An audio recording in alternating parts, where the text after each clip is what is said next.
What's up, my people? Happy Sunday, happy Sunday, happy Sunday. I decided to go live today. At first, I wasn't, but I decided to go live today because I'm on YouTube after yesterday's live. Actually, after I came home from the gym yesterday, I'm scrolling and I think I'm on TikTok, and I come across clips from the 154 podcast with Akbar Baha Biamila and comedian Godfrey.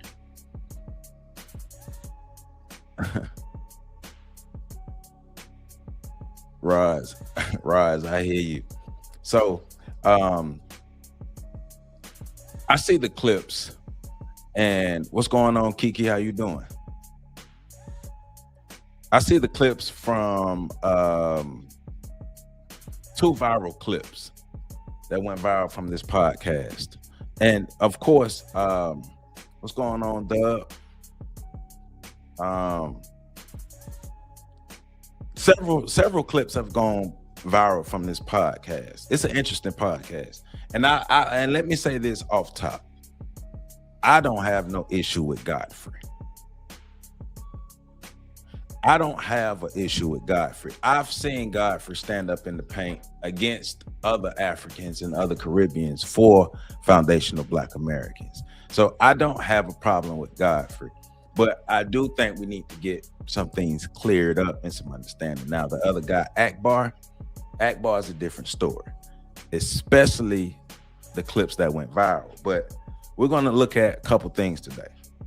We're going to look at the viral clips that started all of this, and then we're going to look at a follow-up podcast of them explaining themselves, mostly Akbar explaining himself, but both of them explaining themselves, because the overall sentiment is that even though Godfrey has shown himself to stand up for FBA, certain conversations, and maybe this conversation, they just don't really get. But the Akbar guy, he's the one that's really, really, really rubbing people the wrong way, because the sentiment that he's giving off is, hey, FBA, I don't like the way you classify yourselves. I don't like the FBA designation. I understand it, and I don't have because in one of them you see, it's like he's saying he understands it, but because it doesn't suit him, doesn't fit him, doesn't make him feel good, it doesn't include him, then it's divisive. That's what it comes off as. That if the way Black people in America define ourselves does not fit what Africans like him like, the Africans that think like him, if it doesn't fit that, then it's not proper, it's not right, it's not good, it's divisive. And so, you get a lot of pushback from people saying, well, hold up, time out. So because we're not calling ourselves African Americans and we're calling ourselves foundational Black Americans, you have the problem because the African is dropped out. And if we called ourselves African Americans, you'll be cool with it. And us calling ourselves foundational Black Americans is bringing up some past issues that you have with Black Americans. That's what it seemed like it's coming off. So that's what we're getting into today. Like I said, this wasn't necessarily a planned live, but we here. And as long as we here, we're gonna get it in. So yeah, Roz, he knows bread and butter. So we're gonna be looking at Akbar Baha Biamila, comedian Godfrey, their conversations surrounding FBA politics, FBA naming, all the things that we have going on. So before we get deep into this, before we get into these clips, let me go ahead and run my commercial. But thank you all for being here. Happy Sunday. This is On the Shoulders of Giants. If this is your first time, we tell the stories of the sung and unsung heroes of the African diaspora. We also have conversations surrounding how system white supremacy has affected Black people, specifically Black people in America, but Black people throughout the diaspora and all 9 areas of human activity. So all these conversations and all this information is here available on this channel. And every it's most days, but every day at 1 p.m. there's something available. There's a video available. Make sure you check out my Monday book readings, my Tuesday lectures, my Wednesday historical profiles, even the Friday breakdowns, and all the interviews and things that I do within my community to highlight those within my community who are doing great things, and those, you know, in the Black community that's doing great things. So I got all that information here. We don't just talk it, we walk it, and we show everything. So let me go ahead and run my commercial real quick, then we're getting deep into it. So I told y'all I was gonna get my merch shop up and running. So I've got it. So I want to show y'all my merch shop. So this is it. So I got some hats. So I got my own Shoulders of Giants hats available for order. I have shirts. This supposed to be like a canvas, some kind of shirt, jersey shirt. I don't know why they got that design, but it's a jersey shirt. Somebody wanted. Got hoodies, regular shirts, heavy, what they call it, the heavy tee, tees for men's, unisex tees for women. Everything. I got a mug. I gotta get this mug too. But this is the merch that I have available. See, I got my mug. I have my hats. And I have my apparel available, and all of that is the links and stuff are below and connected to the video. So I got my merch shop up and running, been working on that for a minute in the background to get my merch shop up and running. So I got it up and running. So if you want to support the channel and get you some merch, it's all available, links below and links attached to the video. I got what you're saying, Raj. You're saying Godfrey knows that the FBA audience is his bread and butter. I got you. J.S. Anders, how you doing? Say African contributions, 300 years of capturing and selling slaves to the Europeans. That's Rod says Africans don't have the same smoke for diasporic indigenous populations like in Brazil and New Zealand, who identify themselves separately, also as foundational to their respective regions. And we've been calling that out for a long time. Everybody else can classify themselves and name themselves what they want for themselves, but us. So JS says Godfrey is two-faced. Okay. I'm gonna mess this name up. Glory. I'm sorry if I'm messing your name up. Glory. I'm sorry. But African contributions, what exactly the people came over, everything less of the African culture. That's in Caribbeans. They were influenced by Native Americans and whites. Dub says they can't show us where our Africanness is honored because they don't honor us. They just say we have no culture. It's a lot. Hey. So let's get into these first clips. And then we're gonna get into the full video. So this is the stuff that started it all. We appreciate that. We appreciate it, but African Americans have always been hardworking. But no, African Americans have been hardworking, but I don't know. But opportunity. What about the appreciation of the hard work for the immigrants who came to this country and worked hard? But here's the thing is the Civil Rights Bill is the reason why our parents got to come over here. 1964, Lyndon Baines Johnson, who was one of the most racist son of a bitches on the planet, had to sign that civil rights. But you know, Martin Luther King is sitting right next to him. Right. Yeah. So that is the reason why Koreans can come here.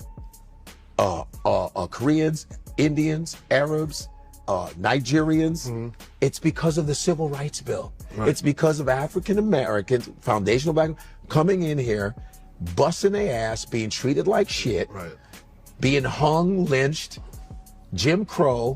From slavery was Jim Crow, segregation, Reconstruction, being promised that they were going to get this, fighting every war. They've been, black people fought in every single war and still being disrespected, not being able to buy homes. You understand? Burning up of black towns. And people go, well, why ain't they saw opportunities. There were black Wall Streets. There were black banks, black hospitals, and they came and burned it. Because I think it is the most separatist term coined back in 2019 by Was it Tariq Nasheed? Yeah, Tariq, I know Nasheed. Tariq. Yeah. And Tariq Nasheed coined this term, and maybe he had good intent because it's like, hey, how do we separate when it comes to reparations and being able to say, hey, this belonged to the black slaves that came to America and their descendants. And I get that. I get and understand that concept.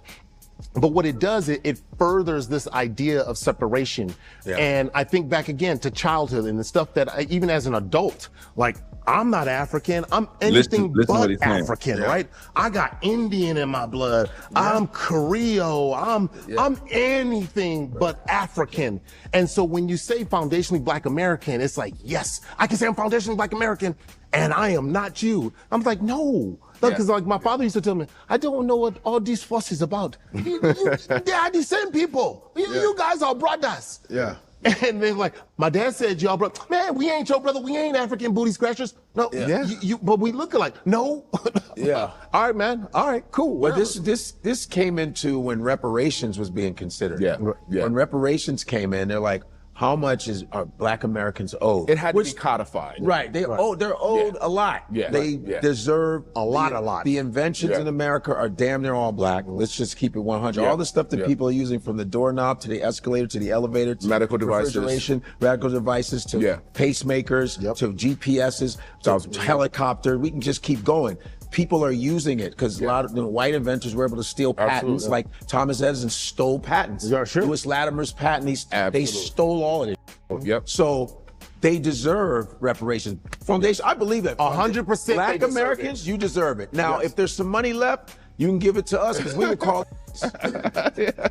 So I got. They gonna come after you. I called the N-word. I got called the N-word in my honors English class. What you talking about? I'm like, I get some money. Don't I get some trauma? I say spread that you say. I get N-word trauma. If there's leftover, unless they were pronouncing Nigeria wrong. I was like, it's only 1G, man. So once again, this is the clips that went viral. This is the podcast and stuff that went viral. So this is what it is. Terrell, you're not that late. What's going on, Terrell? How you doing, my brother? You're not that late. We just getting into it. I'm finna run these clips back. We finna break these things down to get into the bigger video anyway. Sunshine, how are you doing? How you doing? Cobra, how you doing? So let's look at it like here. Let's look at this again.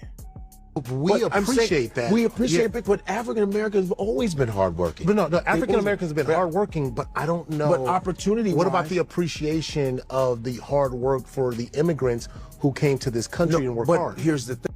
Well, so to that first point that he made right there, show me where Black people in America have not shown appreciation to other Black people who've come to America and done things that have actually contributed to us. Show me where we don't recognize those people. Show me where we don't show appreciation.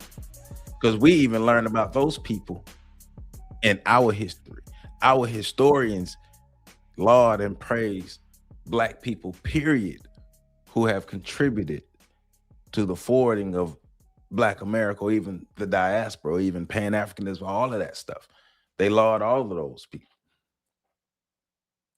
I don't know, because and maybe his view is purely one that is reacting from what is from the internet, but I think he was born in, Baha Bill Miller was born in South Central or something. I think he's from South Central.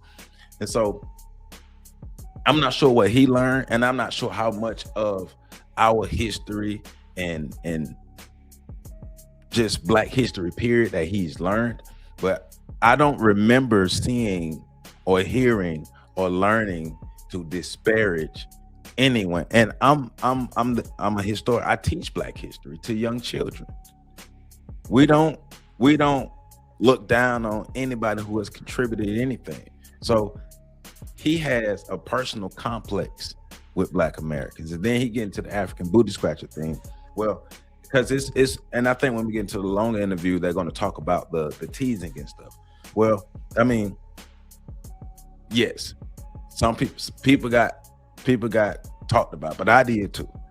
And for me, that's kind of like a, take a ticket, get a ticket and get in line. Like black people, we talk about everybody, like everybody. I guarantee you they talked about me worse than they talked about you. All right, black folk do that, right? Take a ticket and get in line, right? We do that to each other. It's called playing the dozens. Isn't that something that is inherently black or something that comes from African culture, playing the dozens? That's what we do. Now, are there some assholes with some ill intent? Yeah, but that's everywhere. But you're still gonna have to take a ticket and get in line. You can't use that to say, well, black Americans hate me. I don't like black people. Take a ticket and get in line. But let's let them keep going. But also, when we're talking about the contributions of non-FBA, we're talking about the contributions of black people who are non-FBA. And remember, he's talking about contributions in the 1960s. I mean, I'm not a mathematician, but I can count a little bit. If our ancestors showed up here in 1619, and you're talking about contributions from the 1960s on, it's 300 years you missing. It's 300 years of building that you are just overlooking. You're choosing to overlook and just go straight to the 1960s as if nothing was happening in America until African immigrants came in the 1960s. Well, what the hell was happening that allowed you all to get here? And that's what Godfrey is getting into. The thing is the Civil Rights Bill is the reason why our parents got to come over here. 1964, Lyndon Baines Johnson, who was one of the most racist son of bitches on the planet, had to sign that civil rights. But Martin Luther King is civil rights next to him. Right. Yeah. So that is the reason why Koreans can come here. Koreans, Indians, Arabs, Nigerians. It's because of the Civil Rights Bill. Right. It's because of African Americans, foundational background, coming in here, busting their ass, being treated like shit. Right.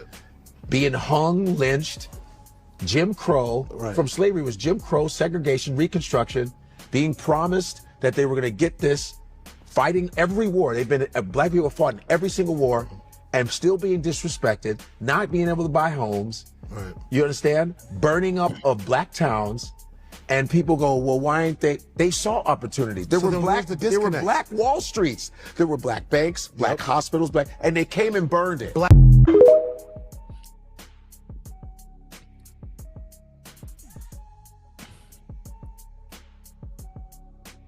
How do you just show up? How do you be the Johnny come lately? Because you the Johnny come lately. How are you the Johnny come lately, and then you show up late and then say, hey, recognize me, and then, hey, not only should you recognize me, when you classify yourself, it should include me and make me feel good about who I am. See, that's when you start rubbing people the wrong way. When you start telling us what we are supposed to do, you sound like the white man. But we all know the white man is at the base of this, but y'all echoing their sentiments when you are telling us what we should do and how we should be and all these things here.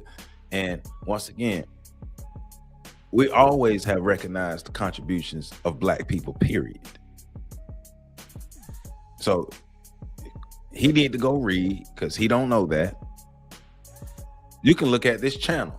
Just this channel alone, look at how many videos that I have of people throughout the diaspora just on this channel alone. And then go look at other platforms and other people who put out information. We've always recognized contributions of black people throughout the diaspora, always.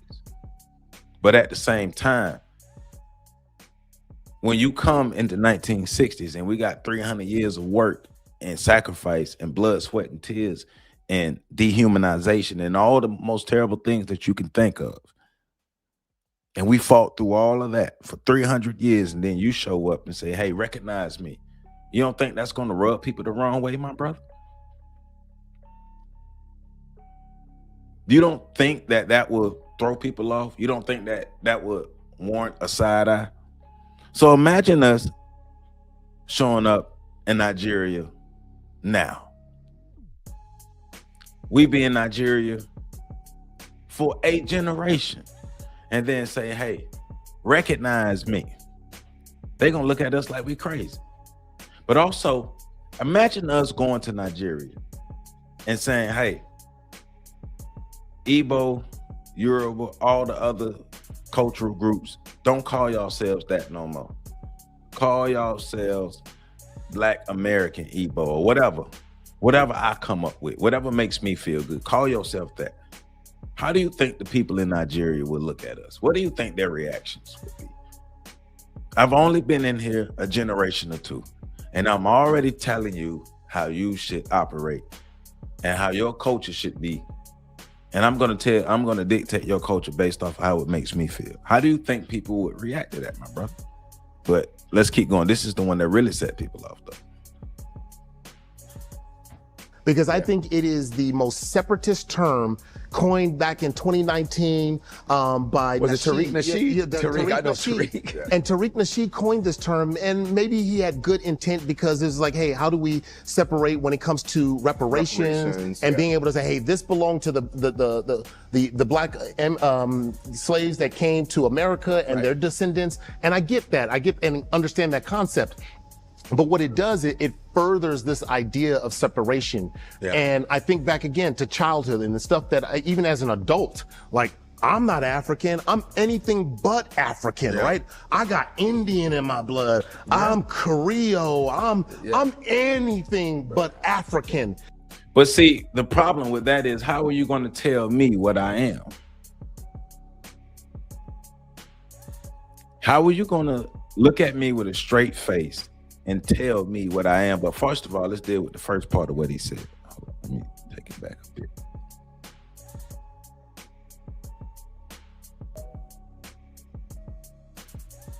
Because I think it is the most separatist term coined back in 2019 by Was it Tariq Nasheed? Tariq, I know Nasheed. Tariq. And Tariq Nasheed coined this term, and maybe he had good intent because it's like, hey, how do we separate when it comes to reparations and being able to say, hey, this belonged to the Black slaves that came to America and their descendants. And I get that. I get and understand that concept.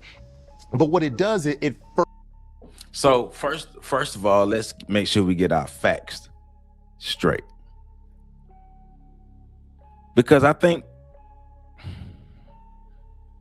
you can't throw fire on the gas. I mean, excuse me, you can't throw gas on the fire and then act like you didn't do it. And that's one of my main things when I'm looking at these videos. I want us to look at how the gas is constantly being thrown on the fire and how we can do something different, how we can approach these conversations different, not be reactionary and all these things here, not throw more gas on the fire ourselves. But when you really don't have a full understanding of what's really going on, that's part of the problem. So first of all, let's get our facts straight. Dr. Claude Anderson is the one who actually originated the foundational Black American term and the ideology and things that go behind it. It's originated by Dr. Claude Anderson. I think we got videos that we can look at that go back 1996, probably even further than that, of the idea of being able to classify ourselves specifically to receive the reparations specifically for us. So the term foundational Black American, the ideology, all the things that go around the foundation of foundational Black Americans was created by Dr. Claude Anderson. Tariq Nasheed furthered the ideology and popularized it and turned it into what it is today. But the foundation of it is Dr. Claude Anderson. And then Tariq Nasheed comes along and popularizes it and everything. But even remember, FBA comes out of the ADOS movement. And even that is still rooted in Dr. Claude Anderson's ideologies. So let's make sure we understand that. Also, well, let's think about it. Once again, foundational Black American is separatist, but Igbo isn't. Foundational Black American is divisive, but Yoruba isn't. Foundational Black American is divisive, but Caribbean or Trinidadian or Togo, Tobago, or Haitian, or Cuban, or Puerto Rican, or Dominican, Honduran, Garifun. All of those are, because we don't think those terms are divisive. We don't think those names are divisive. So we're confused. If those names are not divisive, why is foundational Black American divisive? Oh, because it doesn't include you, right? But how we classify ourselves should not include you. And that doesn't mean we're not a part of the diaspora. That means that we're classified uniquely by our experience, our culture, and the land that we are on. Our history, our experience, our culture, and our land usually is how people identify themselves. Right? So, but nobody is saying I am African Igbo. Nobody is saying I'm African Haitian. Nobody's saying I'm African Cuban, none of these things. People identify by their culture, their nationality, their experiences, all the things that's unique to them. And it's okay, but only foundational Black American is the problem. Gotcha.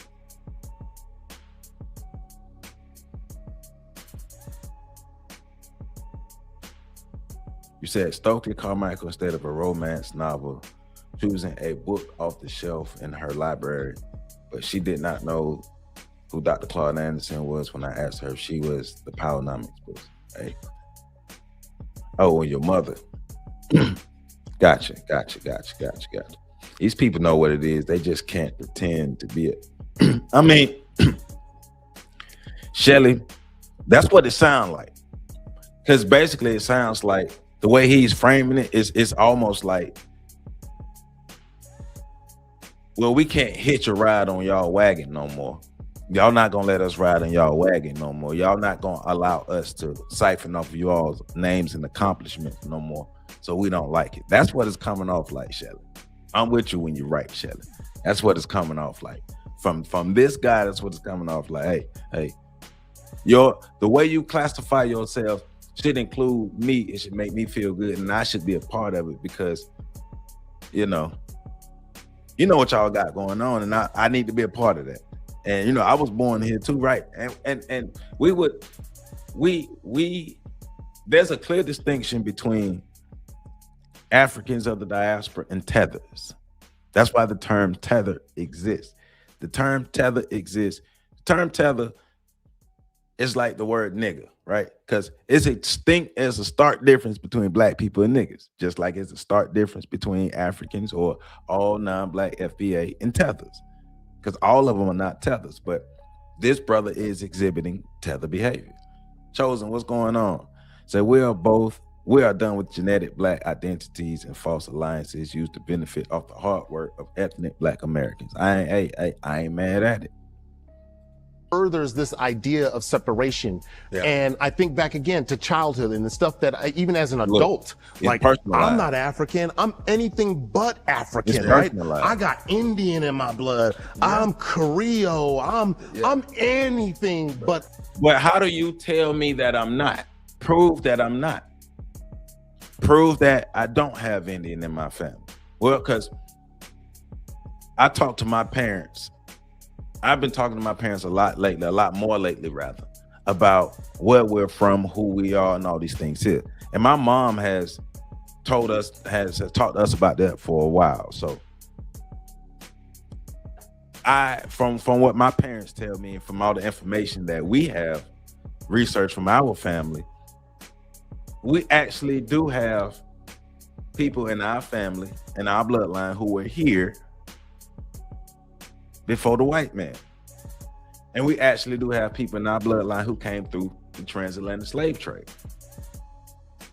So when you hear some of these people who are saying they have Indian in their family, a lot of these people are telling the truth.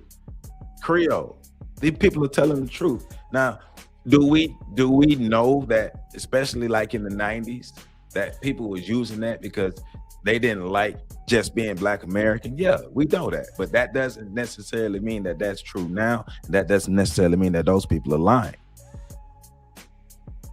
because there's a lot of evidence to show that there were Black folk here before these white folks showed up. And we talk about a lot of information about the reclassifying of groups and all these things here, right? There's a lot of stuff happened, but it was people here and people were brought here. But you can't tell somebody just because of what your daddy said. Nobody gives a damn about what your daddy said, and you too damn grown, and you're supposed to be more educated than that to understand that that's not how genetics work. Genetics don't work off of what your daddy say. Genetics work off of what actually has happened. And Black Americans are a mixture of African people, the Native Americans who were here, and the Europeans. We are an amalgamated group of people. We're a different group of people with a specific history, a unique history. We're not the exact same. Are we of the diaspora? Yes, but we are not the same. But that doesn't make us enemies. That doesn't make us your foe. That doesn't mean that we are being divisive because we're recognizing that. Once again, I'm gonna keep saying this. Before it was popular to say FBA, me, Pat, and Professor Carl Tone Jones was on these podcasts on our Friday breakdowns, telling Black people that it's okay to be Black American. Because at that time, FBA wasn't popular. So we were saying it's okay to be Black American. Because this was back when everybody, remember people were Mayans and all these other stuff here. You know what I'm saying? When we were trying to get it together. But we were saying it's okay to be Black American. And we're glad people have come around, but it's okay to be Black American. It's okay to be who you are. Nobody should be demonized for being who they are. And you're not going to tell me who I am. African. And so when you say foundationally Black American, it's like, yes, I can say I'm foundationally Black American. You're right. And I am not you. I'm like, no. Because like my father used to tell me, I don't know what all this fuss is about. They are the same people. You guys are brothers. Yeah. And they're like, my dad said y'all brother. Man, we ain't your brother. We ain't African booty scratchers. No, but we look alike. No. But how elementary do you sound as a grown man? To my dad said we brothers. What does that mean? What does that mean? So you're saying your father is the authority figure on all of humanity? So your daddy make the rules for humanity, and your daddy make the rules for Black Americans? Because your daddy say you a grown man. I understand you saying it then, but you're a grown man now. You ain't had time to process that. You hadn't had time to realize that maybe your father was wrong. Us classifying ourselves as Black Americans or foundational Black Americans does not mean that we are the enemies of Africans. It just means that, hey, we are getting our stuff together. And that's all it is. That's all it is. But also, if you're going to say, we are brothers, well, you got to behave like brothers. Brothers don't come in other people's houses and disrespect them. Brothers don't come in other people's houses and dictate to them how they should operate. Brothers don't come in other people's houses and do all of that stuff.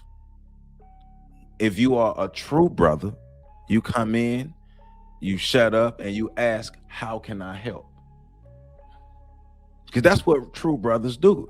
You come in, you close your mouth, and the only thing you say is, how can I help? And you help that way. You don't wag your finger and dictate to us who we are. Stop it. Yeah. All right, man. All right, cool. Well, this came into when reparations was being considered. Yeah.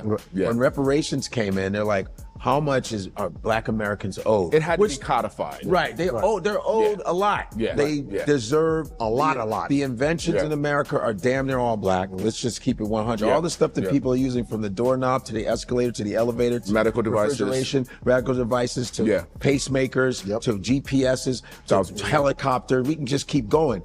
people are using it because a lot of white inventors were able to steal patents. Like Thomas Edison stole patents. Lewis Latimer's patent, they stole all of it. So they deserve reparations. Foundation, I believe that. 100%. Black Americans, you deserve it. Now, if there's some money left, you can give it to us because we will call. See that right there, Godfrey. See, that's where, Godfrey, that right there, though.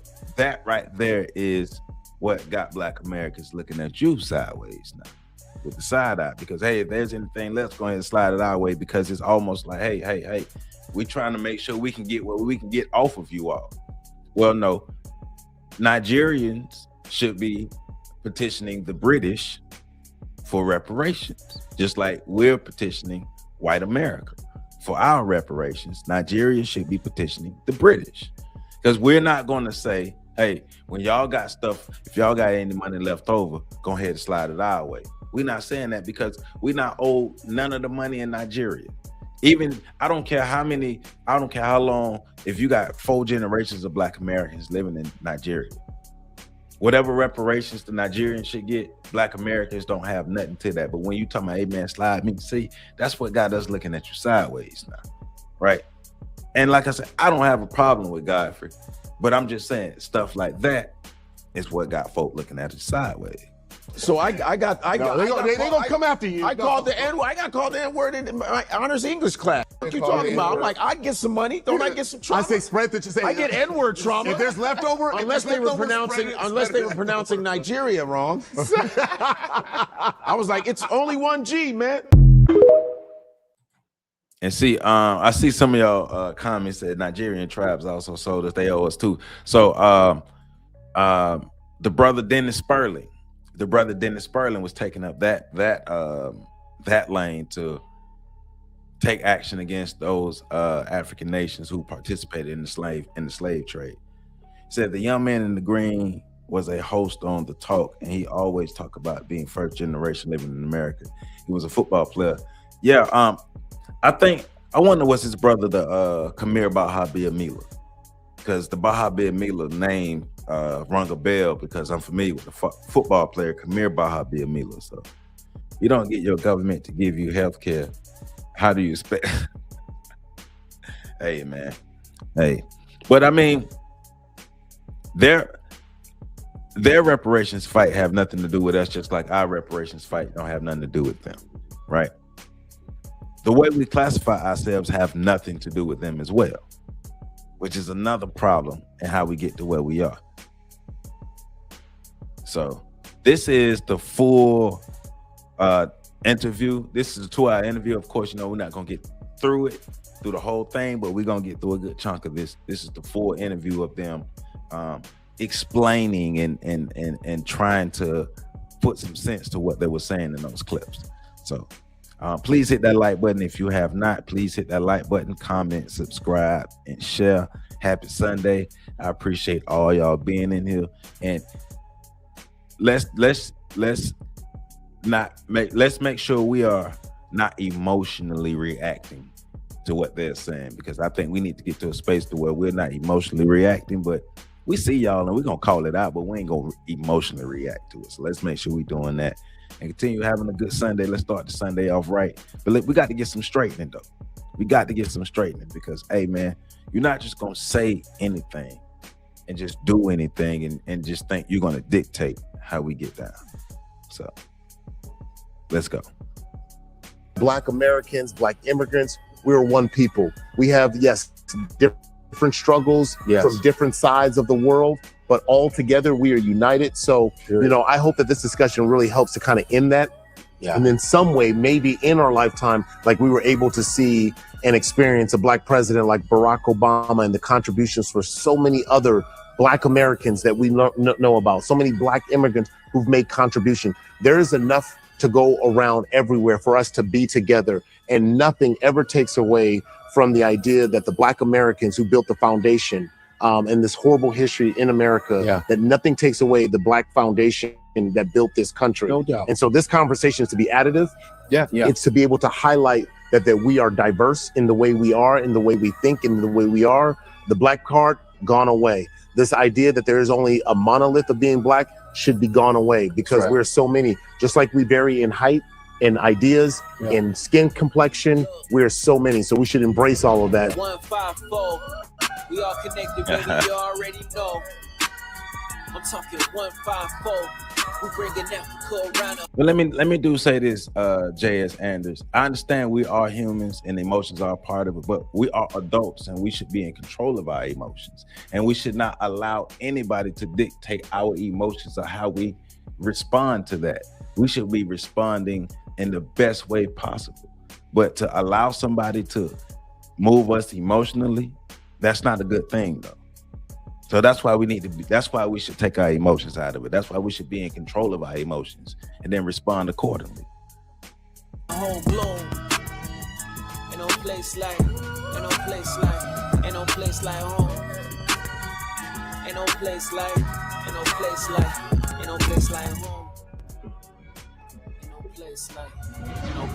Welcome to 154. All right, so some of you guys might have seen the viral moment that went on National Black Guy, where there was a clip of Godfrey and I having a conversation, and we were talking about Black Americans and Black African immigrants, and this thing sparked something out of our control. Now, I want to remind everybody that this was a clipped conversation of a larger discussion that Godfrey and I were having, where we were in sync the entire time. But of course, the internet is... Hey, but check this out, MJB. Being FBA doesn't disconnect you from the African diaspora. Nobody is saying that we're not a part of the African diaspora. What we are saying is we are a unique group here in America, and we have a unique history, but we're still a part of the African diaspora. Like, it's not a disconnect from it. Nobody's that, but we should be just as proud of our Black American heritage as we are of what happened before we got to America. Because we are a part of both, but we are, our experience, our history, our culture, our lineage and things is here in America, and we are connected to diaspora. It's not a disconnect, right? But we can't remember, in every group you're gonna have crazy folk. In every group you're gonna have crazy folk, but those crazy folk don't speak for us. But we understand that we still connected to the diaspora, and we know that those folk don't speak for us. So I get it. I hear what you're saying, and I'm not disagreeing with that, but they don't speak for all of us. And if we make sure our voice is louder, then we can drown out all of that. Going to do what the internet does, right? Take a portion of it and then just spin it into something else. And I think what we learned from this situation, especially something that got spun during Black History Month, is it a conspiracy? Maybe. Is that there's a larger discussion that needs to be had about this. And so to all the trolls out there, to all the people out there, bots, the bots, of course, we saw a lot of the bots. I said, you know what? It's time for us to have a conversation, a deeper conversation about this. And so with Godfrey and I, we have Dr. Donald Grant here. Doctor, you and I talked just for a little bit about this discussion. Just let everybody kind of know your background and kind of why, you know, it makes sense for us to have you here and being able to help facilitate this conversation. Yeah, I appreciate being here today, gentlemen. I'm a psychologist by training, but I don't practice anymore. I work with large companies, helping leaders learn how to create environments where people do their best work. And what you're talking about right now is another area of expertise that I am in, which is racial cultural trauma. And when we're talking about the relationship amongst Black folk across the diaspora, we're talking about racial trauma and everything that you all expressed. And so today I'd love to be able to dig into some of the stories behind why these conversations exist, why they're important, and why they're so hard to have. Yeah, I think I'll start it off with this. So Godfrey and I, we were having this conversation about, you know, whether or not there was a beef or what I called a misunderstanding in the Black community between Black immigrants and foundational Black Americans. But yeah, I'm not a big fan of that term. It's divisive, but we'll get into it. But see, nobody cares if you're a fan of the term. You keep telling us what you like and you don't like. This is what happens when you caught up in your emotions as a grown man. When you are moved by emotions as a grown man, this is what happens. You continue to have to say, I'm not a fan of that term. Who cares if you're a fan of the term? I'm glad Godfrey said it. Yes, say it. Foundational Black Americans. Say it with your chest. We are foundational Black Americans. Say it. It doesn't matter if you like it or not. It's not supposed to make you feel good. And the fact that you think the way we classify ourselves is supposed to make you feel good shows where you are in your lack of emotional control, but also in your ideology, your ideology. I'm getting my words mixed up, but your ideology is how you think, your worldview. Because it's almost as if like you are saying, I tell you all what to do, and you gonna do what I tell you what to do. Who the hell are you, my brother? Who are you? But yeah, we're gonna get into it. Yeah. But we were having this discussion, and so I'm like, all right, I'm here, and we're going, and we're agreeing back and forth, and I'm going, wait, but there's one side that needed to be represented and heard, and so Godfrey was giving obviously his side, and I'm like, yeah, I'm in agreement. This is everything that I grew up learning about from my teachers, from Mrs. Avion to Dr. Shepard, who was my elementary principal. So all of this stuff I was familiar to. So you were preaching essentially to the choir, and I'm going, amen, amen. All right, but what about this? Yeah. And so my interjection into the appreciation of Black immigrants, African immigrants, was really kind of from the standpoint of, as a young kid growing up. Elizabeth, a tether is basically a non-Black immigrant of the African diaspora who comes over and basically is disrespectful to Black Americans, who helps to carry out the agenda of the white supremacists, who basically is the equivalent to a nigga. Basically, tethers and niggas are the same. Niggas. Historically, niggas have been for Black Americans. Tethers and niggas basically the same. They basically the same, basically. So, Trees Like Flowers say, I don't think these folk realize that we are able to ID ourselves and not need others' permission. In South Central Los Angeles, in the Crenshaw district, I mean, ridiculously teased. But not only just myself, but I saw that happening to my brothers. I saw that happening to my father. I saw that happening to my mom. In fact, there was a point in the conversation where this was unscripted, where Godfrey and I were talking, and we goes, but y'all Africans. And we kind of in sync and going like, wait, that came from somewhere. Absolutely. And that's the trauma that being a young African kid growing up, I couldn't hide from it, right? My name was Akbar Bajabia Miller.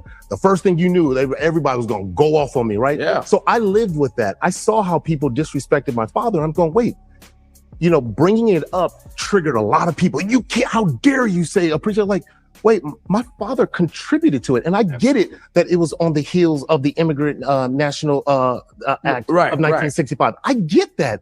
But just because that was on the heels, does that mean my father's not to be appreciated in all the other immigrants? No, I don't think it's. No, but you still on some Johnny Come Lately stuff though, bro. You're still on some Johnny Come Lately stuff. First of all, that's a distinction. So we're talking about a distinction of 300 years. You can't overlook what Black Americans have done that's 300 years prior to your father getting here, because all of this is personalized. His argument is personalized. Recognize me and my daddy for what we did for y'all. Well, what was that? Well, what was that? Because there's contention in there. And all right, you came across some bad apples in your life and things happen. So all of us have.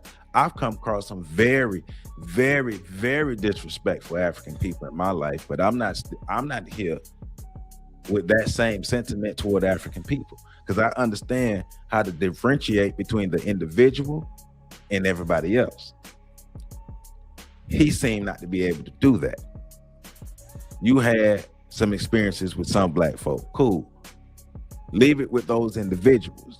Don't make it toward the whole group, and then try to take that and be the foundation for why you were saying, well, I don't like the way y'all classify yourselves. Yes, you are African. You are from the continent. You're from Nigeria. I think you say you're Yoruba. I believe that's what he said. Yes, that's who you are. And we are black people from America. I'm Joseph Ward. I'm a black man from America that's from Florida. Yeah, we're not the same in that regard. How hard is that to understand?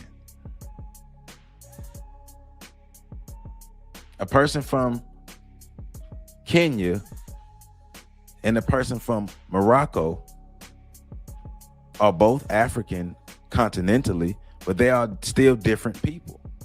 And they will let you know that they're different. But they're all still of the African diaspora. But there are distinct differences.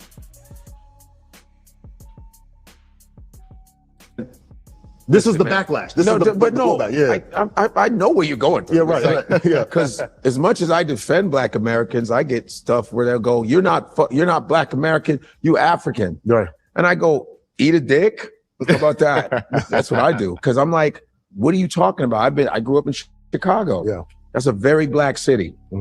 Chicago's history of black Americans is heavy. Jack and Jill.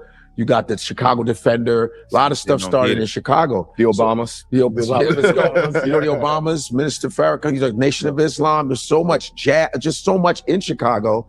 And my father was an educator for 45 years at Malcolm X College. You know what I mean? That's pretty black. Yeah.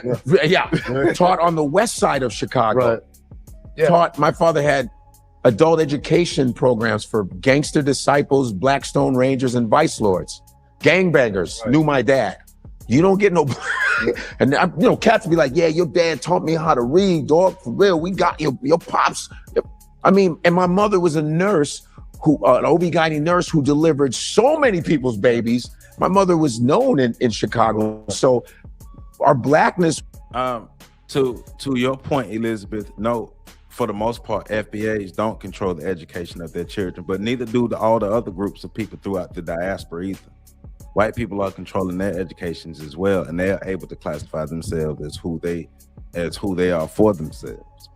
And I think that's one of the issues is that a lot of foundational Black Americans have. Like, yeah. Trust me, I know you come as a friend. That's why me and you talking, Elizabeth. Me and you talking. So no, FBA for the most part, we don't control our education, but once again, neither does most of the diaspora either. But at the same time, even through all the deficiencies, they're still able to, identify themselves for themselves and who they are. And, Black Americans are saying, why is there pushback when we're doing that as well? So it was mended with Black Americans. Most of my friends were Black Americans. And of course there were immigrants, because in the area I lived in Chicago was the most integrated area in Chicago, because Chicago's the most segregated city till this day. And Milwaukee is second, which is not that far from Chicago. What's going on? So How you doing? I was in both worlds. Like you said, getting made fun of. They used to make fun of me all the time. And I remember this girl named Lois, and I will never forget her. I saw her not too long ago. I hadn't seen her in like 30 years. I remember I was mad about something. I was what 11, 12. And this girl, Lois, she was heavy set at the time. And I remember she was treading water. We had a swimming pool. And I said, and she goes, what's also let me say this. The average everyday Black American is not going around unappreciative of the contributions of non-Black Americans. Let me say that again. The average Black American, because I think a lot of people get this internet stuff confused with real life stuff. The average Black American is not going around unappreciative of the people who pour into their communities, the people who pour into them and their families, the people who help uplift their communities and the people around them. The average Black Americans, the average foundational Black American is not going around like that. Don't get this internet stuff confused with real life. And that's why I started to show off the way I started to show off. Because remember, when we are even taught about our history, it's not something that excludes the contributions of those who are not of FBA lineage. If so, show me where that is. The average Black Americans are appreciative of anybody who pours into them and make things better for them. Don't get this internet stuff confused with real life. There are people who are of FBA lineage who are on the extreme end of things. Some of them are in this chat on the extreme end of things, and then some aren't. There are a lot of us who have sense, a lot of us who have a real historical context of everything, and our emotions aren't in this, and we can see what's going on, but we also can see the bull coming from both sides. So, but we still got to call a spade at the same time. What's going on, Kush, my brother? How you doing? How you doing? Nemesis, what's going on? Nikki B, what's going on? How you doing? Trees Like Flowers, how y'all doing? How you doing? Brandon Aspen, how you doing? Son of Zion, how you doing? Notorious Hebrew, how you doing? Elder CA, how you doing? Kush, you said there's no African versus FBA beef. It's another case of ignorant faking too loud. Hey, I'm gonna keep saying what we not gonna do is throw laws on some crazy fire that ain't got nothing. Hey, look here, Kush. Keep telling them, Kush. But yeah, here we go. Thank you, Brandon. Thank you. Because my thing is, I do want to make sure we get clarity, and we're not going to allow anybody to disrespect us, even foundational Black Americans. We're not going to let nobody disrespect us, but we're not going to cause no problems. We're not going to throw logs on the fire. We're not going to try to make things worse, but we do got to get some perspective as well. So please hit that like button, y'all. I appreciate y'all being here. Anthony, how you doing? True Crimes, how you doing? Y'all please hit that like button. Wrong. Gabrielle said, yeah, they keep making fun of me being African. And she goes, and I will never forget, she goes, well, at least their ancestors weren't slaves. See, at least you have something to connect to. They don't. It's coming. And I go, wow, that's the truth. She goes, that's coming from trauma. That's coming from insecurity. Yeah, but you don't understand that as a 12-year-old. You're just like, they're just making fun of me. Most 40-year-olds don't understand. Right, no doubt. Yeah. Yeah, and I was just going to add to that. This is like that trauma I get now as an adult, but I don't think a lot of, like Black Americans understand the trauma that also caused, because, if you're participating, and you saw it throughout movies, you saw it throughout music. I mean, all of it kind of crapped on the Black African immigrants who came to this. And anyone who denies it or says, as I saw in some of the comments, get over it. That was then. Whoa. Now we say get over it? Well, I want to know what specifically that he's talking about that was in the media that we were producing that was crapping on the Black African immigrant. Because we know white people was producing that stuff. Because white people was telling y'all not to mess with us and telling us that y'all were the scum of the earth. We know white people were doing that, but show me where Black people were disrespecting. And if I'm missing something, let me know. If I'm wrong, please let me know. But I don't, when you throw claims out there like that, and you can say all of the things, then you have to name some things as well. But let me recognize L5261 with the $2 super chat. This is really about FBA reparations claim. Oh yes. Well, when going back to the clip I was showing earlier, when Godfrey was saying, hey, y'all got some extra money, throw it my way. But it is at the base of it. This comes from Dr. Claude Anderson, helping to frame the conversation properly so foundational Black Americans could get reparations. But thank you for the $2 super chat. Look at all this money, homie. I got all this money, homie. All right, so let's keep it going. Yeah. Now we say get over it.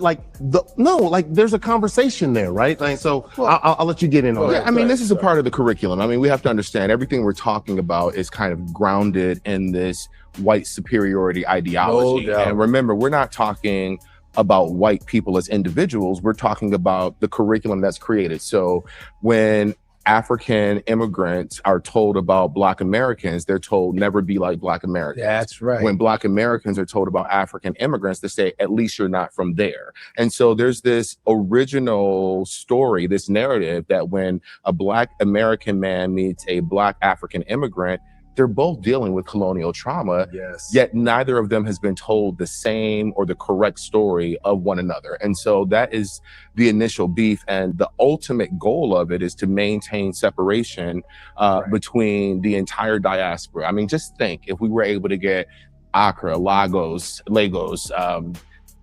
Johannesburg, Atlanta, Oakland. I mean, in 1990, I'll never forget it. It was a few weeks before my 13th birthday.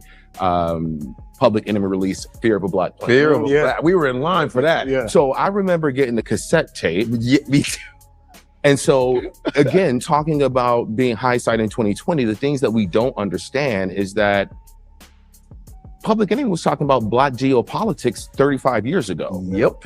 Fear of a Black Planet literally transcribed everything we're talking about right now. When you think of Terror Dome, I got so much trouble on my mind. Hollywood Burn, Hollywood with Big Daddy Kane and Ice Cube. Yep. So this is not a new narrative. This is the same story that's been going on. And I think it's important to be able to see the source of the problem in order to actually articulate and speak about the problem. And so, you know, what you all had on camera was a kind of colloquial conversation that really turns into beef in the outside world, in the outside space, which is why it went viral, because people are yearning to have this conversation. I like engagement. But engagement, I like it because I think I'm pretty well versed in. Oh, so y'all saying a lot of Africans were offended by coming to America? If that is, we can't argue with it if it is, but so you saying coming to America is what they was offended by? Do they have more?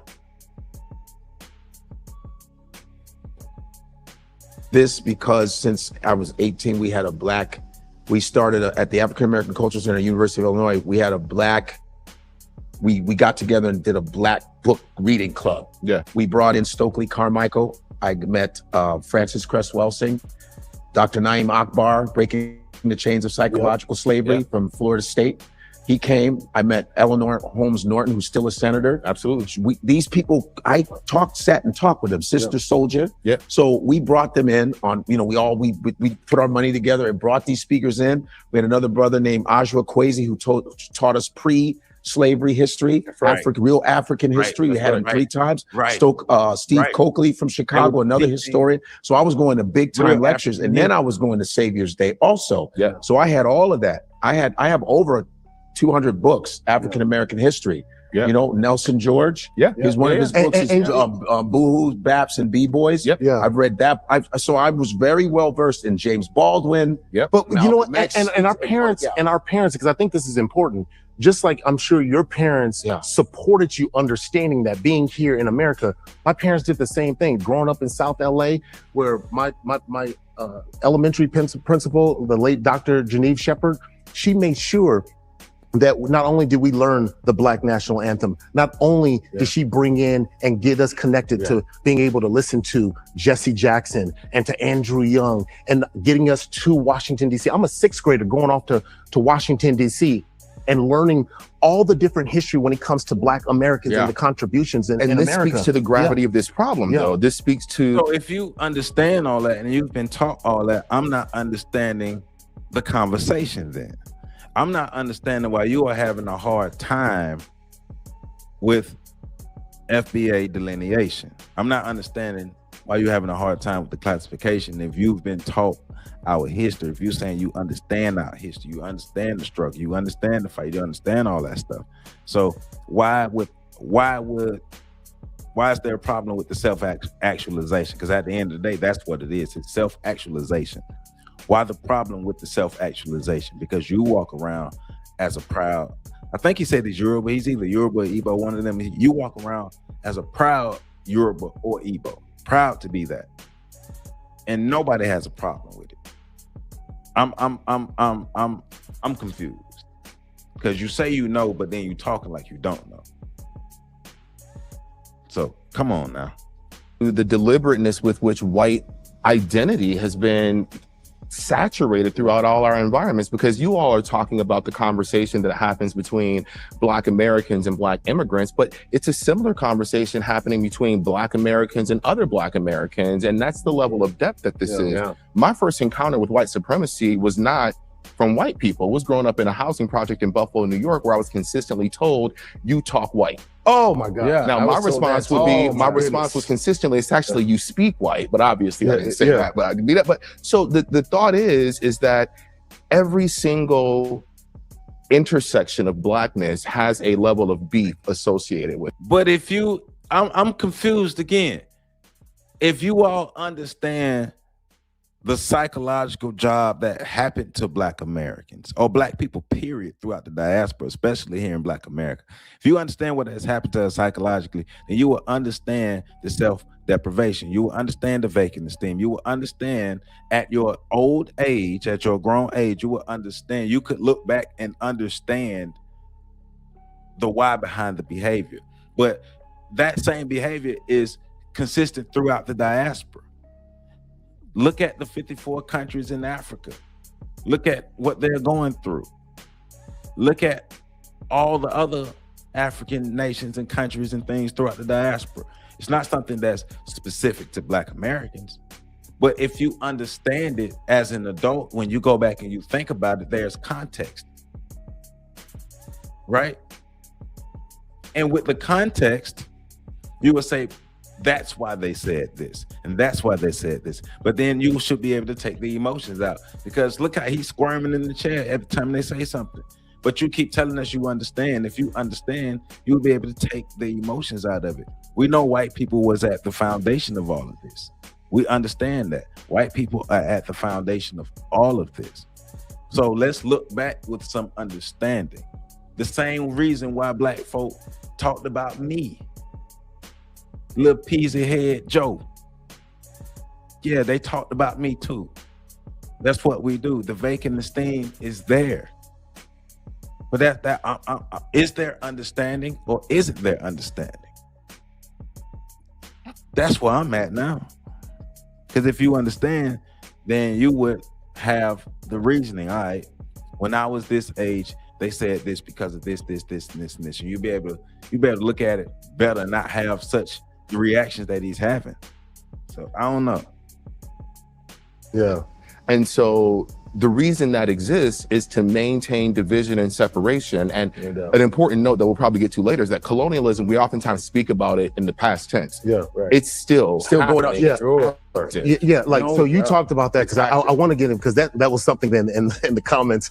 You know, you going through and you're looking at that, because for me, going into the comments, you know, it's, yes, as a human, I want to go back and I want to fight back, right? But some of them, like one particular in the comments goes, well, yeah, you know, he ain't a real one, something like that, like, because look at the way he sounds. And another comment person gets in there, well, he grew up in Crenshaw. No, that's where his granny lived. No, my granny lived in Nigeria. You know, my granny lived in Nigeria. I grew up in the hood, but I'm like, wait, growing up in the hood, what does that mean? Like, then you start getting into the conversation of the black card thing. Like, wait, so what do I have to sound like? Because I feel like, and tell me if you feel this way, that I'm in this conversation, that I feel like I'm uniquely situated. You're uniquely situated, being that I'm a first generation Nigerian born in America, grew up in the hood. My father experienced from the redlining and then racism and all the other experiences that have been negative and positive I've experienced.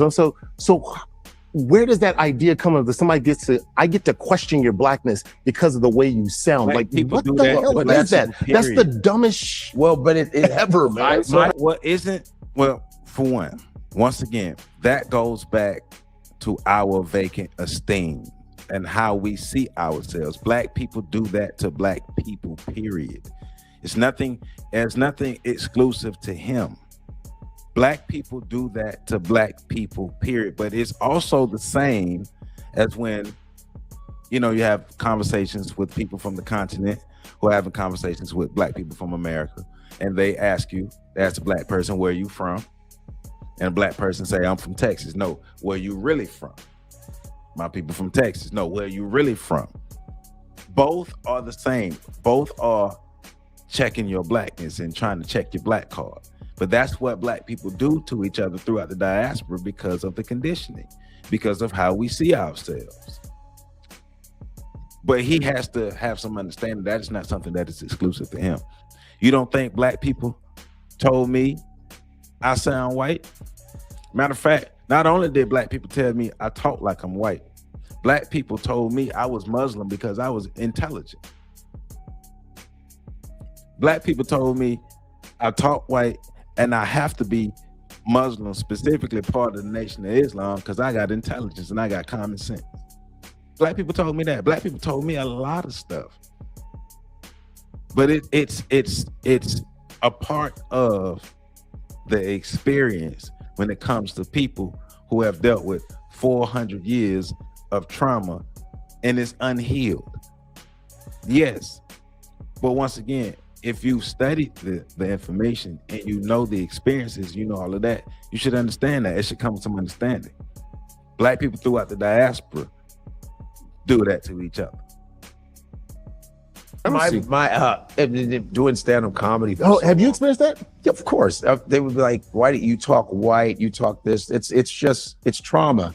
And speaking white, I go, a lot of white people can't speak either. There are a lot of them. Well, one of the best responses that I've heard from that is, no, I speak the English of, James Baldwin. I speak the English of Frederick Douglass. Yeah. And, there were black people who had a quote unquote command of the King's English. Yeah. Or I say tuition. Yeah. I would say tuition. But My parents remember, paid for it. My parents paid for it. How else am I supposed to talk? I didn't That's have a waste of money. Yeah, like I didn't have I grew up in a public school. I went to the public schools, right? But I'm like, wait, what about Barack Obama? I wonder if maybe he experienced that. I'm not sure, but I feel like everyone praised Barack Obama for his sound, and I'm going, wait, I'm confused. What are we supposed to sound like? I think that the everyday interaction, you're not supposed to sound like that. Barack is at a certain level. Well, we can handle that. James Baldwin, that's kind of celebrity. There's always exceptions. You know what I mean? They have the exceptions. There's always but every exceptions. day you're in the Walmart and you're like, hi, do you know where? Yeah, but you are talking about growing up in the hood. You're talking about growing up in the hood versus being around a group of no educated black people are telling you that. You're talking about being in the hood experience. Yes, they're gonna tell you that in the hood. If you can pronounce your words, they're gonna tell you sound like a white person in the hood. But we also are talking about code switching as well, which black people do.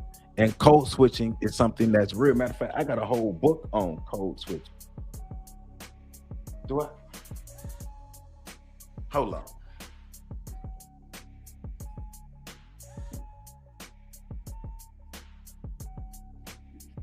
Well, this ain't the whole code switching book, but it's a part of it. This the book Shifting, the Double Lives of Black Women in America. I did a Black Women Studies class in college. This book goes into the code switching and stuff that black people do. It goes into the code switching, the survival thing that black people do, right? But if you understand the history, you would know that it's the code switching. But yeah, black people in the hood are going to tell you that. Get around educated black people who read, they're not going to tell you that. But you can't paint Black America as a whole based off of your childhood experiences in the hood.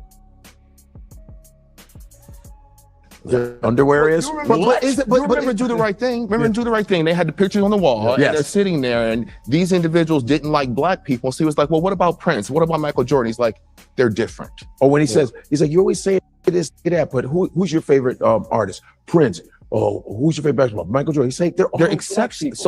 So white superiority, just like male privilege, you get to pull things out and make them exceptions, so you don't have to incorporate them into the general rule. Yeah. And so when you're a black kid growing up in the projects and you're speaking like many of us speak, right? It's a division and it's trauma, because white supremacy says this is the definition of blackness. That's why Theo Huxtable was such an important character on television. It allowed black boys to see, oh, I can still be. How do you expect children in the projects to think about that, to articulate it, to conceptualize it?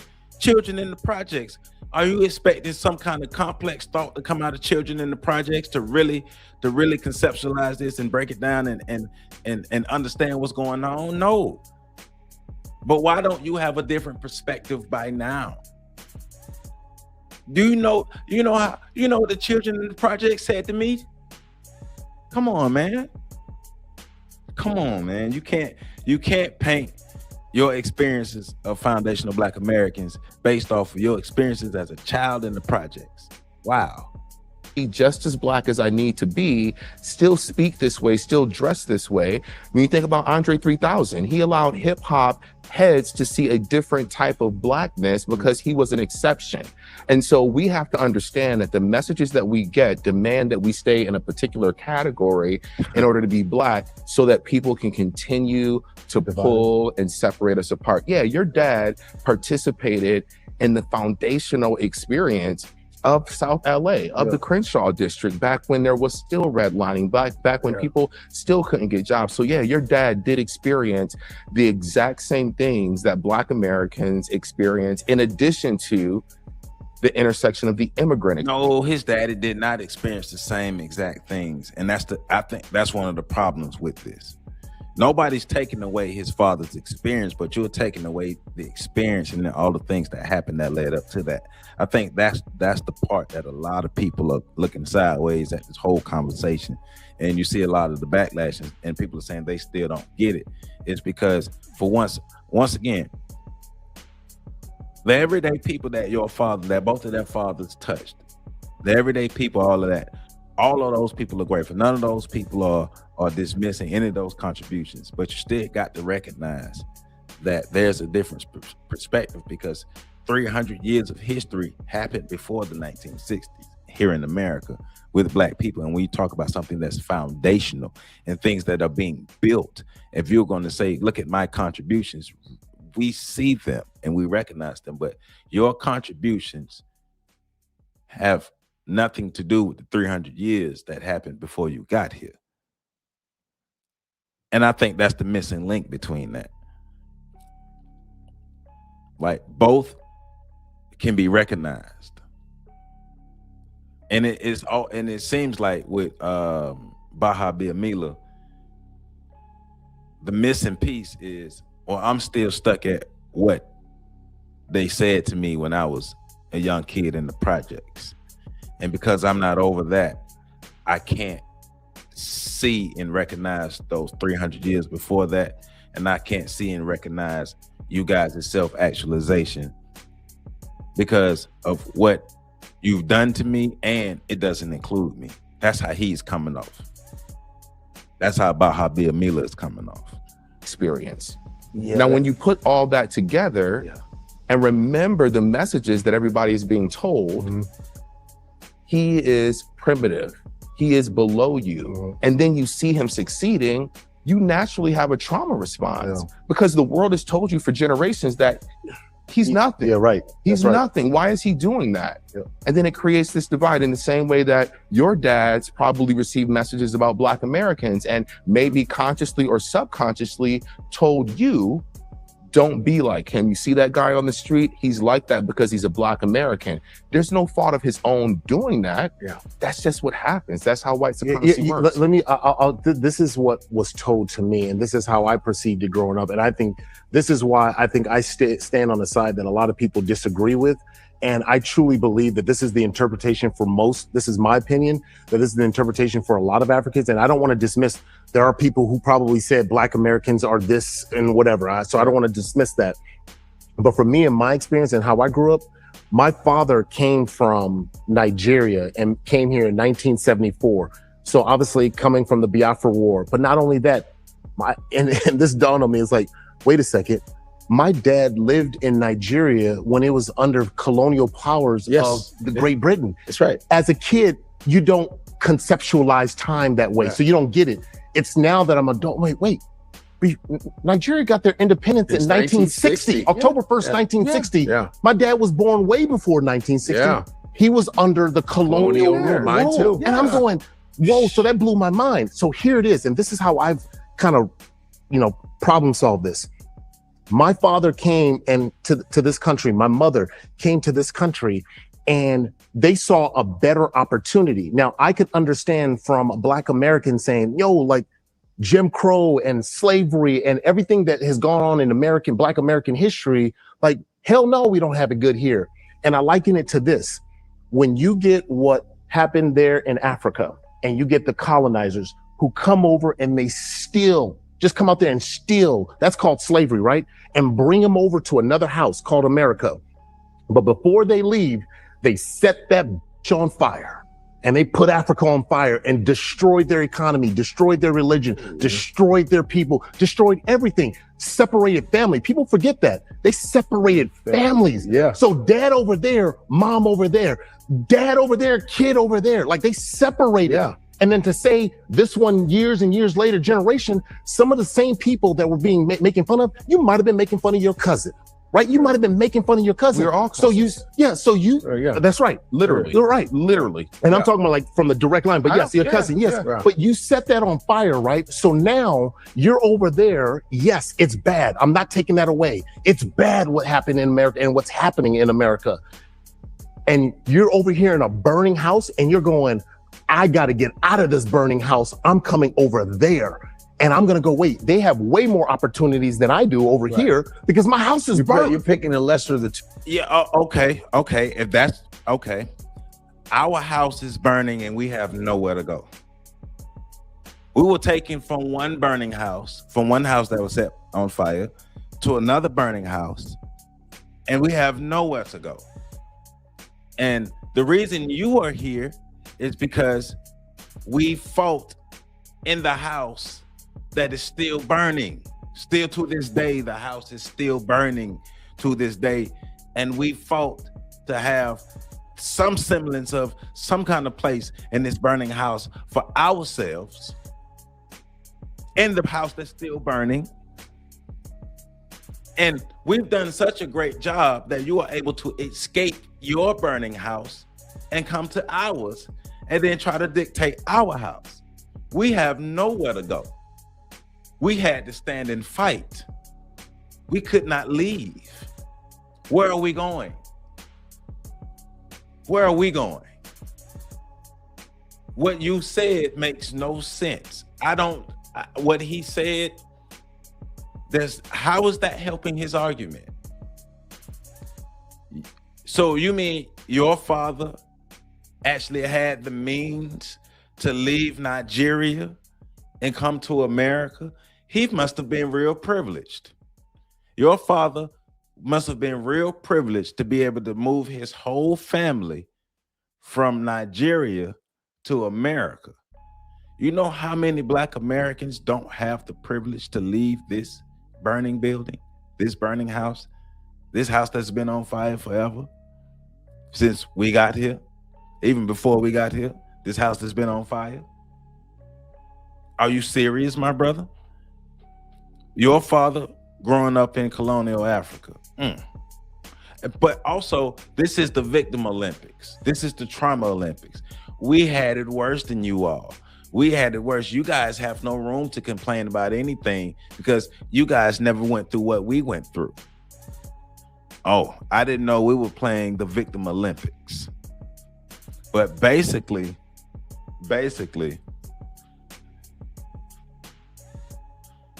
you have your family had the opportunity and the privilege to come over to America and escape what was going on in Nigeria. What does that mean? What is that? That's a lot of privilege.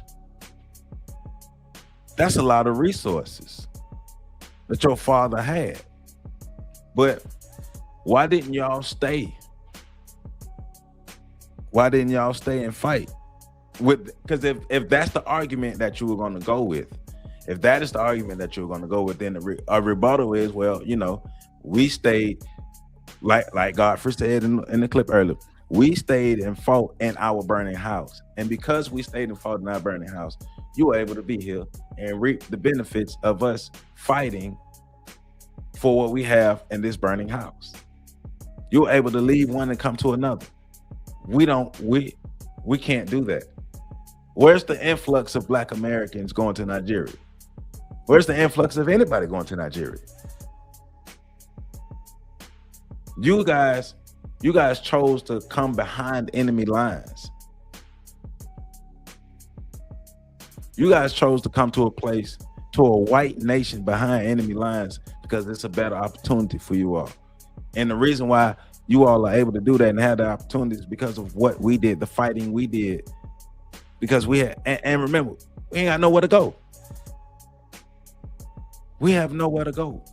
We're not escaping this. But all right. Two evils. Yeah, exactly. And so to say that it's not looking down, it's just like, yo, you guys have this opportunity. And that's what my father, Americans have all of these opportunities. And so my father always focused and my mother always focused on the opportunities that were there rather than the opportunities that weren't there. Because you don't see, you don't know what opportunities were there and weren't there. You have to stop trying to tell people their experience. We can't tell you your experience, but you're going to tell me my experience. If all these opportunities were there, why aren't Black people just taking advantage of them? I do social work. I've worked in human services and social work realm for the last 16, 17 years. People don't have opportunities. People don't have resources. That's why a lot of these people are in the positions that they are in. You think people have resources and opportunities, they're just passing them up all willy-nilly just like that. You think a mass of Black people are just passing up resources like that, just passing up opportunities like that. Really? Wow. In America, all right, whatever. Because that's what they saw. But that's another thing when they say, well, you see all the opportunities, but what they did to Black Americans, the way they set it up, like you said, segregation, Jim Crow, because even when they freed Black people, they still were like, oh, we're not gonna give you any jobs. My grandfather was a sharecropper, not my great-grandfather. Right, you still gotta pay some of the slave owners for you being free. They got insurance payments when they lost the enslaved people from their plantation. That's right. And so what you're describing is absolutely true. It's kind of like we're all in this rigged casino trying to bet who's the best loser. Like everybody is losing, right? And so it's really important to note everything you described is totally accurate. And it's still going on across the continent. 25% of African countries have money that's printed in France. There are 14 countries currently using money printed in France. When you look at Congo and you look at the cobalt there, all the cobalt is being exported. If these nations were able to not just export raw materials like green coffee beans and unprocessed, it would collapse. These nations, if they were able to not just be miners, but also get the back end of it, meaning that when they take that cobalt to China, it goes to materials for for EVs, for batteries. If we were able to keep that on the continent, that would change the game. And so I'm saying all that to say that this deliberate plan that's been put together that sends this message to your dad who says, look at these opportunities that they have and they're squandering them. He got a mixed message of what was actually happening here when Black Americans were attempting to take advantage of those opportunities, and the narrative that is shipped across the world as it relates to what was happening then, it was way more Pollyannic than it really was. I mean, they certainly showed images of Black Americans doing great things, certainly things that weren't necessarily available on the continent of Africa across many countries. So there's no debate about that. There's no debate about the burning house. But there is debate about the level of livability of the house that we're in, that we were in. I'm gonna relate it to how something that happened to me, and this was a powerful moment in my life, and I'm sure people. The whole FBA experience is related to his personal experience. Everything is related to him and his life and his personal experience. He can't get over himself. It's like main character syndrome. This is all about him.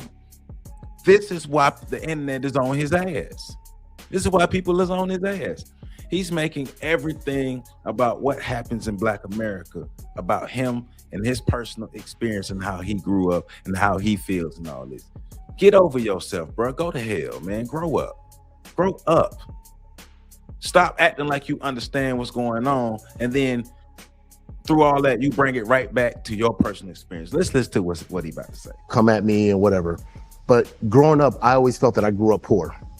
growing up, how we grew up, lunch ticket, You did. crystal stairs, You all did that stuff. grow My up parents poor. just work hard and we found a way, right? You did. And my dad would knock on the door, turn off the water, turn off the, what is dad, what do you, I just got back from practice, right? And it wasn't until years later that I would go to Nigeria, right? And my dad would say stuff that just, I can't relate to it. Right. And I walk into the front of the house where he grew up, and there are 3 massive buckets of water. I'm like, it's random. You know, usually you walk into a foyer and you got something, and we don't have running water. Yeah. I go, I could, for me, and what it said, people go, oh, you don't know your history, whatever. I've never seen that because I had the luxury of running water. Yeah. So, I had the luxury of running electricity. You know about rollouts. You You can have electricity right now. My dad would like burning kerosene for lights. Poverty is relative. Yeah, it is. And When I was walking through Alexandria, which is a township outside of Johannesburg, when I was there working, that looked very different than the poverty that you see here. And so it's all relative, but that doesn't mean that the scars of Black poverty are not the same. Yes, it's not the same, and I don't want to minimize that. And that's not what it is. I'm definitely not. I'm definitely not minimizing. It's not an I'm just saying. yes, you are. If But you being are 40 minimizing. pounds overweight That's the makes you problem. feel uncomfortable, on Monday, March minimizing. 9th, we start the military chair What Tai Chi. happened? He's I think minimizing our experiences because he wants to compare them to his father's experience. Because everything is about being compared to what his father is and him and his father. Go ahead, boy. Man, go on, man. Go on, bro. it's because, you know, for my father, I think a lot of people don't hear those stories. And for me to don't see need to that, hear I'm your going, daddy's it was the story. first time I ever go when my dad used to say, oh, this is Beverly Hills. Dad, you tripping. Yeah. It's not Beverly Hills. Yeah. And it wasn't until I went back to see where he started Of course. and how he grew up, where I go, oh, I can see how one could perceive this as an opportunity. It was his Beverly Hills. Even though, so to my dad, he made it. Your father, he made it, right? Because he made it to the other side. He made right, it to the and white was man's able to do, land. even though You heard him. Your daddy made it because he made it to the white man's land. He didn't say it specifically, but your daddy made it because he made it to the white man's land. And he's able to take advantage of the white man's resources. Come on. man. here he would be technically considered poor, right? But he made it on the other side. And so when I look at that and I'm going, oh, there's a bridge there. But there's also something that I think is telling, and you talked about, is that no one talks in America in world history class, and I'd have been through them all in our standard, K through 12. They glorify colonization. They never talk about the impact of colonization. I think the missing link is, Why would they do that? I know we know here in America, right? I don't think there's anybody in America that's not really, unless you just want to be ignorant. You don't understand and know about civil rights. You don't know about all of the different when it comes to Jim Crow and slavery. They tell us thing on repeat every year since kindergarten, but they don't tell us about the impact of colonization or what happened. They can't tell you the impact of colonization. The goal is to keep you ignorant. Right. I mean, What are you college, talking the about? schools are done to keep you ignorant. Even with finances, it's done to keep you ignorant, keep you in debt. Yeah. So why would they, when anti-blackness is real around the world, why would they want to free you? Why would they want to give you an advantage? They got to keep telling you the same to keep you all fighting, to keep you like And that's ignorant what's keeping robots. the fight. That's the Remember misunderstanding. how American public education is situated. Public education in America was never situated to educate individuals. Is he listening to himself? Originally, public education was funded. You know how it was funded? On property tax. I thought it was Rockefeller had a lot to do with Well, it. some of the Rockefeller- foundation of it. Then you had some politicians. Yeah, But the first public schools began after emancipation when they said that's what they're going to do. But the modern academic model for public education, it was originally funded by property tax. And so think about that for a moment. If you have the Compton Unified School District, which is right next door to the Manhattan Beach Unified School District, and your school district is financed by property taxes. If you pick a house up in Compton and drop it off in Manhattan Beach, it quadruples in price, maybe 5 times in price. What does that mean for the school district budget? It means that because all those homes are 5 times as much as the homes over here, that school is going to have greater 5 resources, times more as much budget facilities, for everything. And so what we're talking about here is that people who are under-resourced, people who are brown and black are consistently engaged in education systems that were not created to do what you're talking about. And so we have to stop looking at the result and begin looking at the problem. I'm fortunate enough that I was bused out of my project neighborhood to a magnet school where I got to see things that I would never have gotten to see in my neighborhood school. Then I went to a HBCU, Hampton University, shout out. And then I was able to do that, which also changed the game. Education, the way that it is currently situated, is not aimed at creating freedom. Of course not. It's not. And I think that's the freedom that I believe that would doing? allow this misunderstanding between Black Americans and Black Well, African remember, no, it still wouldn't be enough. You two were both just illustrating all the books you read, all the seminars you've been to. Yeah. And the beef is still there because it's a part of our DNA. I'll talk about epigenetics later. The thing is that, well, like he just said, if you've read all the books and gone through the seminars, you clearly haven't learned. Because if you are still engaging in the beat, if Baha Mila still is harboring all of that, I question what he learned from the books and the lectures. Because Godfrey seems like he's learned something. He still doesn't have our full perspective, but Godfrey seems like he's learned a great deal more than Baha Mila.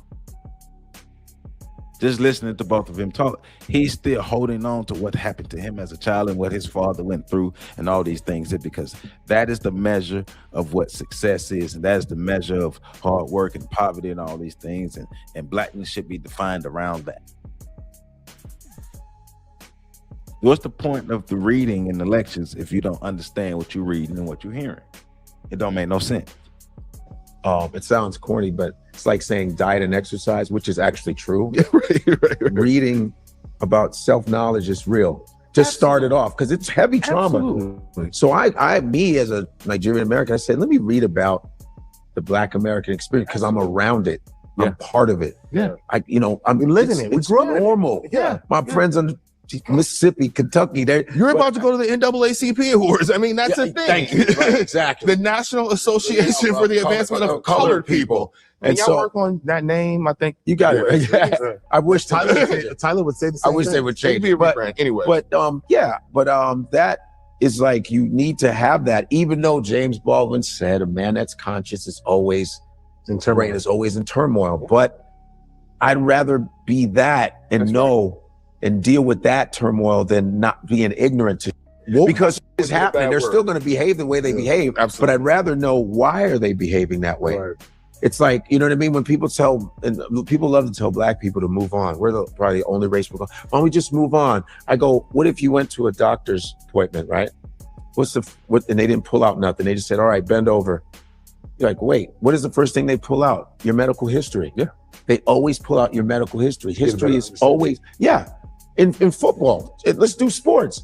When Monk gets up to the plate, they go, well, last week he hit blah, blah, blah, blah, and he had an injury. Watch the film. It's always history. History is very important for you to assess. My son and his soccer team, they watch film. Yeah, you watch film. You have to see games. But when it comes to us, it's like we need to watch film on the enemy. You need to watch. It's the problem is the film that we have is not sufficient to undo the damage that we're in. That's the problem. Right. There aren't enough accessible areas of content that don't just say colonization happened. It speaks about colonization, to your earlier point, as just a geographic issue. It doesn't speak about the families that were impacted. It doesn't speak about the long-lasting impact right now. Over 75% of women in Nigeria use skin bleaching creams today. Ambi. That's what it's called. Yeah, 75%. Over 75, and that's in Nigeria. But at your big age, you can't still use the excuse of they didn't teach us. We don't know. They didn't teach us. So why are you talking about it? Why do you have an opinion on it? Why do you have such strong emotions on something if you are not knowledgeable of it? Go find the information. Go find the information. Educate yourself. How do you criticize a group of people that you're not fully educated about, or even their experiences?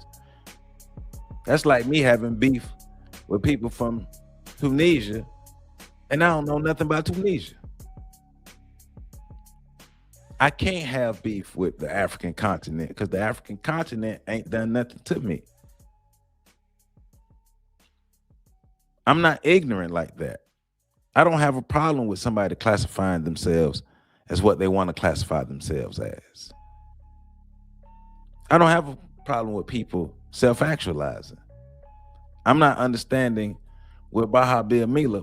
I'm not understanding why this is so personal to him and why it has to be personalized to him, and why however a group of people classify themselves has to fit him because you grew up in the culture.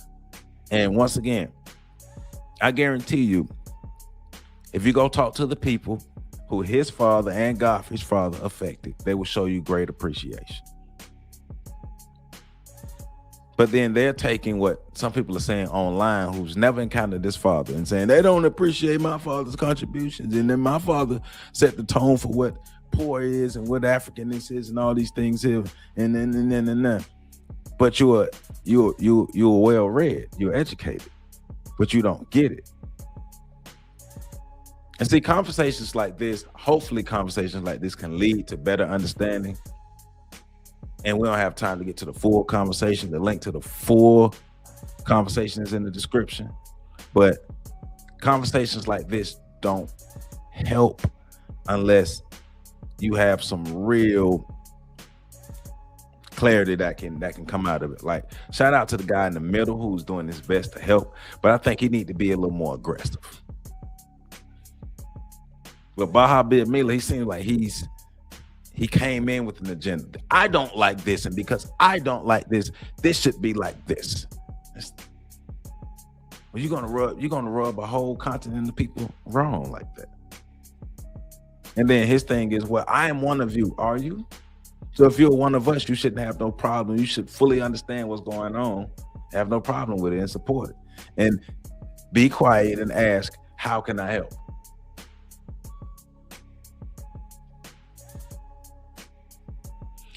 Also, at the same time, foundational Black Americans, y'all gonna have to learn how to check y'all emotions.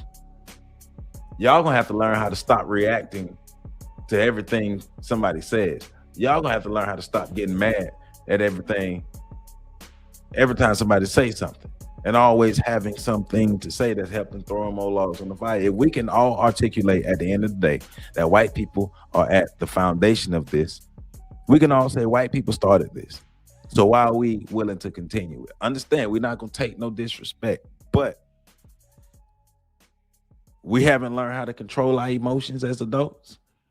We're going to allow other people to move us to behaving or reacting some kind of way because of what they say. We know they're wrong. We know they don't know what they're talking about. But how we respond, we're in control of that. I'm just saying. So with that being said, I'm gonna go ahead and close this out because I got to do some things this day. I got to get me some food, hit the gym, doing all these things. So let's make sure we're taking care of our minds, our bodies, our souls, our communities, ourselves, our families, our people. Let's do what we got to do. Let's make sure we're reading to understand. And if we don't understand, let's go find the understanding because we're grown. That's how we do. But the thing is not to, oh, no problem, goddess. The thing is not to continue to throw logs on the fire. Yes, come to some understanding, but not throw logs on the fire. At the end of the day, I don't care what nobody say, whether you like what I'm saying or not. At the end of the day, Pan-Africanism is the goal at the end of the day. A united African diaspora at the end of the day is the goal. But we can't get there if every nation of Black people isn't a strong nation of Black people. So every nation of Black people need to self-actualize. Every nation of Black people need to concentrate on nationalism first. Every nation of Black people need to put that mask on first. Every nation of Black people need to take care of yourself first. And once you become a strong link, then link with other links in the chain. That's how we do it. But the only way we can do that is come to some real understanding and making sure that we know who the real enemy is and not living off of some hurt. All right. So with that being said, I love you all. I appreciate you all. And we're going to continue to do how we do what we do when we do what we do.